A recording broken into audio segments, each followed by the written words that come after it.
முகுந்தண்ணா என்னடா மேம் ஸ்டெல்லாக்கு பதிலா வேற ஒரு ஜூனியர் ஃபீமேல் மாடலை செலக்ட் பண்ணி அனுப்பியிருக்காங்க.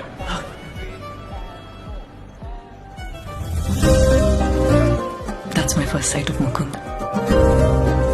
மாடலா எங்கடா? இதோ இந்த கட்டை போட்ட சட்டை போட்ட தம்பி. என்னது? யாரோ ஒரு பழத்தை கூட்டு வந்து நிறுத்திட்டு மாடல்ன்றீங்க? டேய் நிறுத்துடா. ஸ்டெல்லா എങ്ങടാ? ஸ்டெல்லாக்கு ആക്സിഡന്റ് ആയിடுச்சுனா. ഞാൻ അവനെ ഫസ്റ്റ് കണ്ടപ്പോ തോന്നിയത് ഇയാൾ എത്ര റൂഡാ. ഞാൻ സൂട്ട് ആകാതെന്ന് മുന്നേ പറഞ്ഞതാ ചേട്ടാ. മാം ചേട്ടനാ? പോട്ടണ്ണ. അയ്യോ സീനിയർ അല്ലേ, അതുകൊണ്ടൊരു റെസ്പെക്ടിന്. ഉൻ പേരെന്താ? ഇന്ദു റെബക്ക വർഗീസ്. എന്തൊരു ഫാഷൻ ഇത്? ഇത് ഫാഷൻ ഒന്നും അല്ല ചേട്ടാ, ഇതിന്റെ ചേട്ടന്മാരുടെ ഡ്രസ്സാ ചേട്ടാ. എത്തന ചേട്ടാ. ഏയ് ഈ ഷൂവും കൂടെ ചുമ്മാ ഒരു ലുക്കിനിട്ടതാ ചേട്ടാ. ഞാൻ ഓക്കെ അല്ലല്ലോ, ഞാൻ തിരിച്ചു പോട്ടെ. തിരിച്ചു പോരിയാ? കോമ്പറ്റീഷൻ പാണ്ടിച്ചേരിലല്ലേ? അയ്യോ അതല്ലേ ചേട്ടാ, ഇവിടെ പെയിന്റിങ് കഥാകവിത കോമ്പറ്റീഷൻ അതൊന്നും ഇല്ലേ. ഞാൻ ആർട്ട് വർക്ക് രംഗോലെല്ലാം നന്നായിട്ട് ചെയ്യും, ടാറ്റു കൂടെ അടിക്കാൻ അറിയാം. പക്ഷെ സ്റ്റേജിൽ മാത്രം കുറച്ച് ഫിയറാ.